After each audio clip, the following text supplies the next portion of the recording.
नमस्कार दोस्तों, जीएस आचार्य YouTube channel पर आपका फिर से एक बार स्वागत है। आइए हम लोग बिहार की नदियों का जो टॉपिक चल रहा था उसको आगे बढ़ाते हैं। इस टॉपिक के अंतर्गत हम पहले ही एक रूपरेखा देख चुके हैं और इसके अंतर्गत जो दूसरा बिंदु था बिहार की प्रमुख नदियाँ का एक संक्षिप्त परिचय, उसको हम पहले देखते हैं। प्रमुख नदियों का संक्षिप्त परिचय।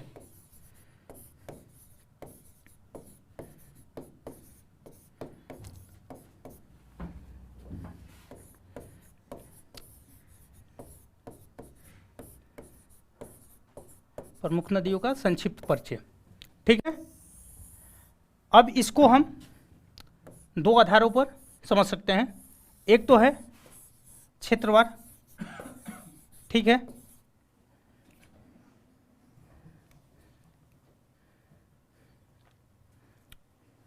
इसको काट देते हैं, क्षेत्रवार। और दूसरा है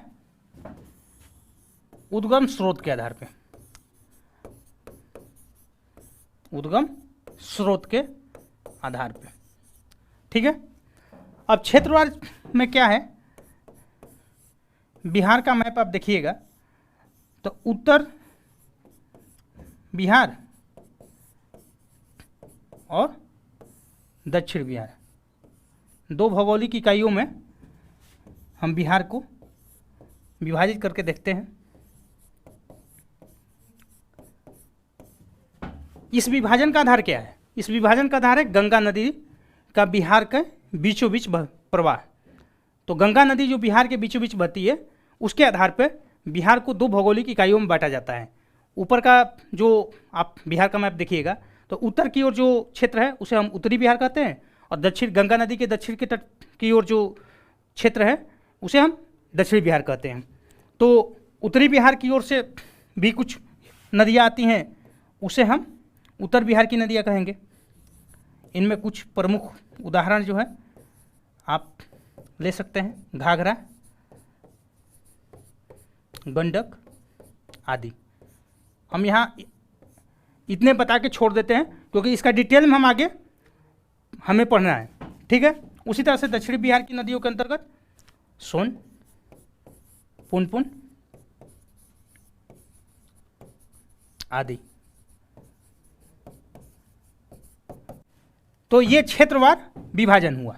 अगर कभी आपको आपके क्षेत्र के अनुसार पूछा जाए कि बिहार की उत्तर की ओर से, ऐसा प्रश्न आया हुआ है पूर्व में कि बिहार की उत्तर की ओर से गंगा में मिलने वाली इनमें से निम्नलिखित नदी कौन है, तो आपको ये क्षेत्रवार अगर मैप देखिएगा तो क्षेत्रवार एक जानकारी होना चाहिए और एक उद्गम स्रोत के आधार पर होना चाहिए।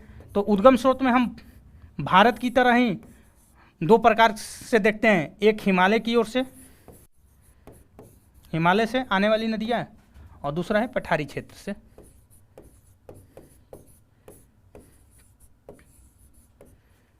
ठीक है, तो एक जो हिमालय से निकलने वाली प्रमुख नदियाँ हैं और दूसरा है पठारी क्षेत्र से।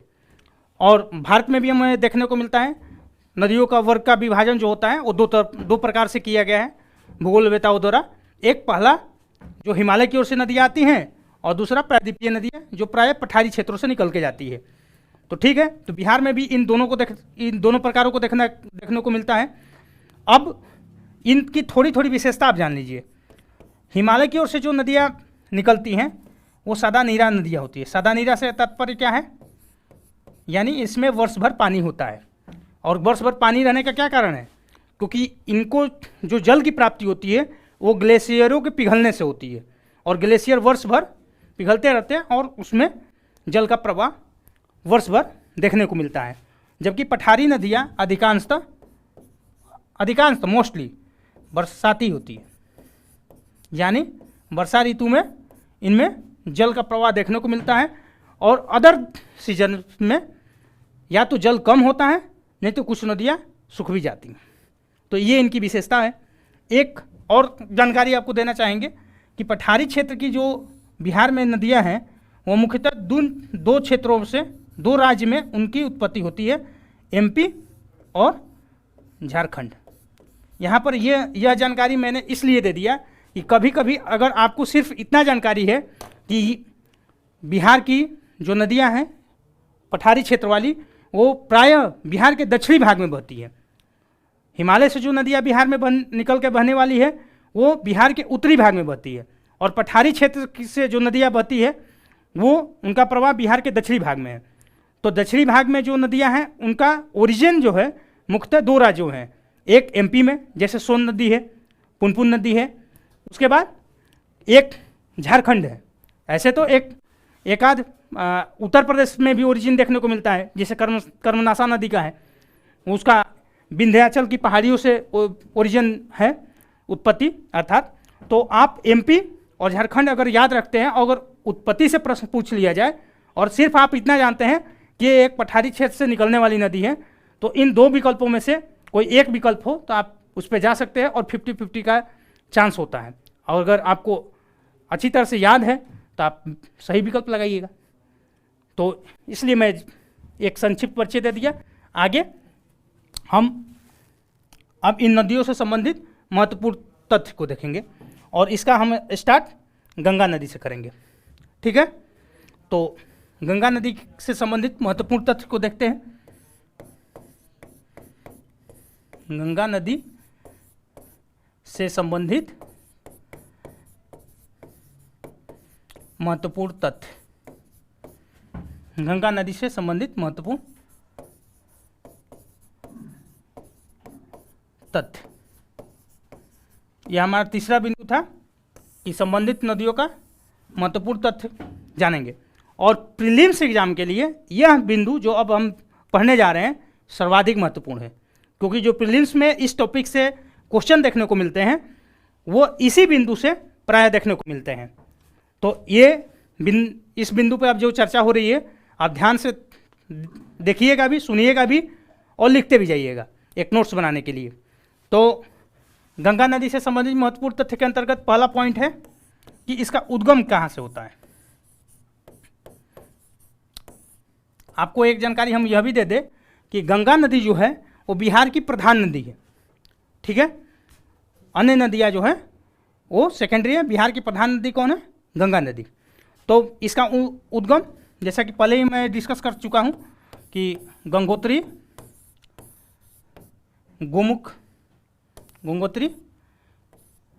ग्लेशियर से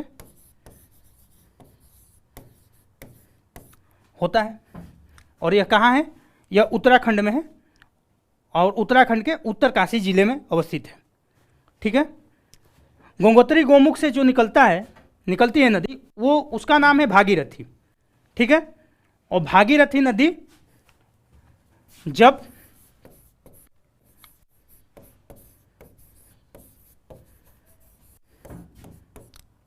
अलकनंदा नदी से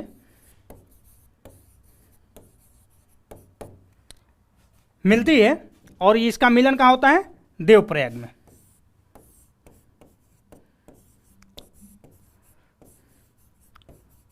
तो इसका नाम पड़ जाता है गंगा नदी।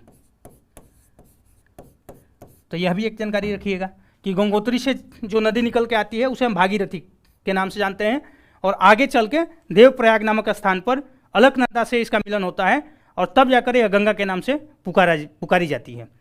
और इधर दूसरी जानकारी है, आप जान लीजिए, इसके पूर्व गंगा नदी जो है पहाड़ों से गुजरती है और हरिद्वार में आकर गंगा नदी मैदानी क्षेत्र में प्रवेश करती है। तो एक जानकारी यह भी रखिएगा, क्योंकि इससे पूर्व में भी क्वेश्चन पूछे जा चुके हैं कि गंगा नदी कहाँ से मैदानी इलाके में प्रवेश करती है। तो हरिद्वार में गंगा नदी का प्रवेश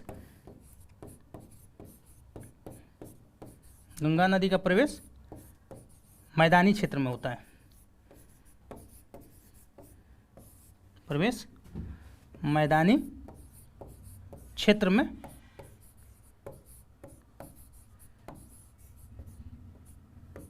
होता है। ठीक है, हरिद्वार से गंगा नदी का प्रवेश मैदानी क्षेत्र में होता है।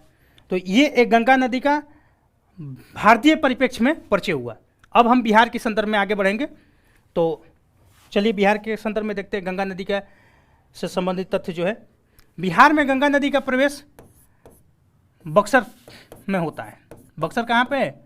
बक्सर बिहार के सबसे पश्चिम में स्थित है। सबसे पश्चिम में नहीं, माने पश्चिम में, पश्चिमी जिला है। और बक्सर में कहाँ पर गंगा नदी प्रवेश करती है बिहार में? तो चौसा नामक स्थान पे। यह क्वेश्चन पूछा भी गया है, तो आप इसे बहुत ध्यानपूर्वक सुनिए और अपने नोट्स बुक में नोट करिए। बिहार में गंगा नदी का प्रवेश कहाँ पे होता है? तो बक्सर के चौसा नामक स्थान पे। ठीक है। बिहार की यह सबसे बड़ी नदी है। बिहार की सबसे लंबी नदी कौन सी नदी है? गंगा नदी।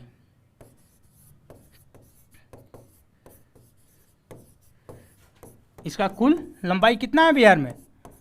445 किलोमीटर। तो एक जानकारी ये रही।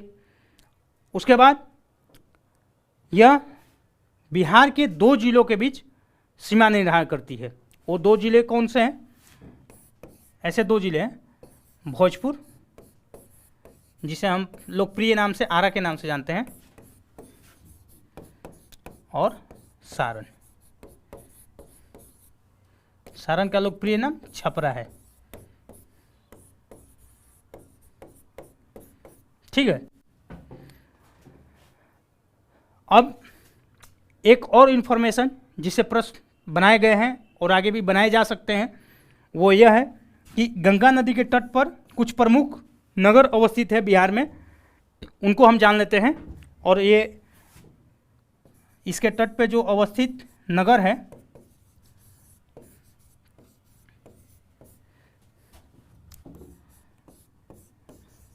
उनमें सबसे प्रमुख है बिहार की राजधानी पटना। ठीक है। उसके बाद है बक्सर। बक्सर जहाँ से गंगा नदी प्रवेश करती है। फिर है मोकामा, नीचे लिख देते हैं, मोकामा, भागलपुर,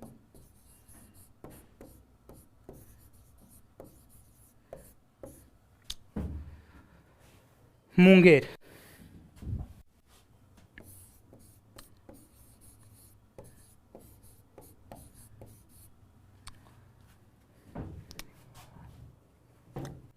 ये भी आपको हम जानकारी यहाँ पे बता दें कि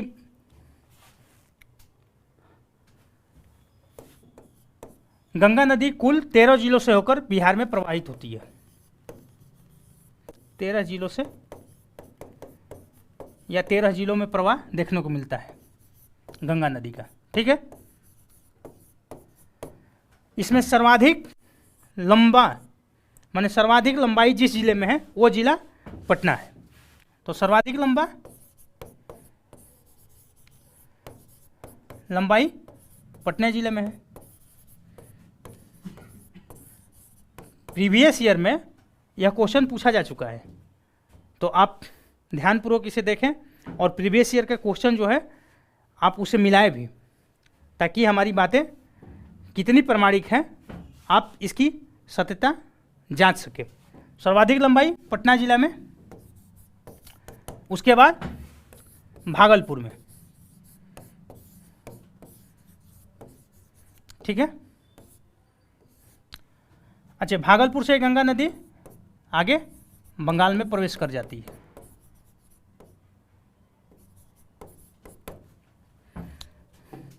अब आगे हम गंगा नदी से संबंधित बिहार के बारे में महत्वपूर्ण तथ्य देख रहे हैं, तो आगे इसकी सहायक नदियों के बारे में जान लेते हैं। तो सहायक नदियों का विभाजन जैसा कि हम पहले डिस्कस कर चुके हैं कि उत्तर की ओर से कुछ नदियाँ आती हैं जो गंगा में मिलती हैं, और दक्षिण की ओर से कुछ नदियाँ आती हैं जो गंगा में मिलती हैं। तो इस प्रकार से हम डिवीजन करके देखेंगे कि उत्तर की ओर से आने वाली सहायक नदियाँ, उत्तर से गंगा में, उत्तर से गंगा में मिलने वाली सहायक नदी, मिलने वाली सहायक नदी। तो इनमें प्रमुख हैं, पश्चिम से हम शुरुआत करते हैं, तो घाघरा, गंडक, उसके बाद फिर है बूढ़ी गंडक, उसके बाद है बागमती, फिर है कमला,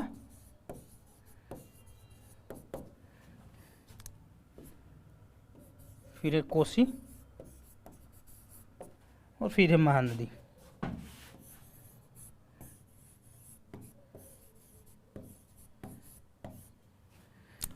तो उत्तर की ओर से जो इसकी प्रमुख नदियां जो सहायक हैं वो ये रही। अब आगे हम दक्षिण की ओर से इसमें मिलने वाली सहायक नदियों को देखते हैं। दक्षिण की सहायक नदियां,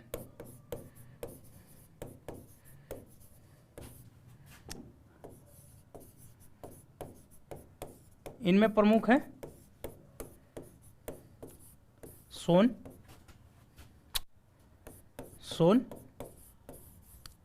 पुनपुन, किऊल,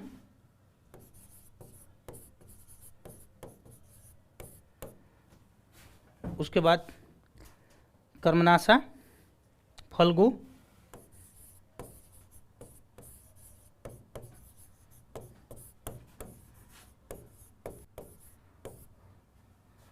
काव, थोर आदि और सब भी नदियां हैं, लेकिन प्रमुख नदियां ये सब हैं जिसको हम बता चुके हैं आपको। तो इसको आप नोट्स कर लीजिए। आगे जो बिहार से संबंधित प्रमुख जानकारी है गंगा नदी के बारे में वो हम डिस्कस कर चुके हैं। एक लास्ट जानकारी आपको बस हम ये बता दें कि जैसा कि आप जानते भी होंगे कि इसका मुहाना जो है, मुहाना यानी मिलन स्थल, वो बंगाल की खाड़ी है और इस खाड़ी में मिलने से पहले गंगा नदी डेल्टा का निर्माण करती है, जिस डेल्टा को हम सुंदरवन डेल्टा के नाम से जानते हैं। और यहाँ पर मैंग्रोव वनस्पतियाँ पाई जाती हैं। अभी G20 की जो मीटिंग हुई बाली में, इंडोनेशिया में, तो वहाँ पर मैंग्रोव के संरक्षण के लिए एक ऑर्गेनाइजेशन बनाने का विश्व स्तर पर प्रयास किया जा रहा है। उसमें भारत मुख्य भागीदारी निभा रहा है। तो ये करंट अफेयर्स का इशू है, इसे भी आप याद रखें। तो मुहाना, बंगाल की खाड़ी,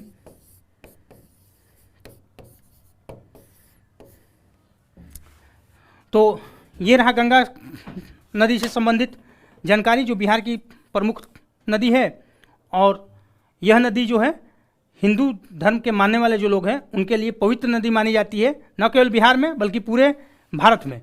तो ये भी पूछा जा सकता है क्वेश्चन में कि भाई जो इन 4 ऑप्शन दे दिए जाएंगे कि इन नदियों में कौन ऐसी नदी है जो हिंदू धर्म में सर्वाधिक पवित्र मानी जाती है। तो आप जानते ही हैं या अनुमान से भी लगा सकते हैं कि गंगा नदी है। तो इस तरह से गंगा नदी के बारे में ये जो प्रमुख जानकारियाँ थी मैंने आपको बता दिया। आप इस वीडियो को देखें, बार बार देखें और जो महत्वपूर्ण चीज़ें लगे एग्ज़ाम के दृष्टिकोण से उसे नोट्स डाउन करें और अपने रिवीजन को बार बार करते रहें और एग्ज़ाम में अच्छा करने का प्रयास करें। और हम आगे इस टॉपिक को कंटिन्यू करेंगे नेक्स्ट वीडियो में। आपका देखने के लिए इस चैनल को धन्यवाद। हमारे चैनल को लाइक करें, सब्सक्राइब करें, शेयर करें। धन्यवाद।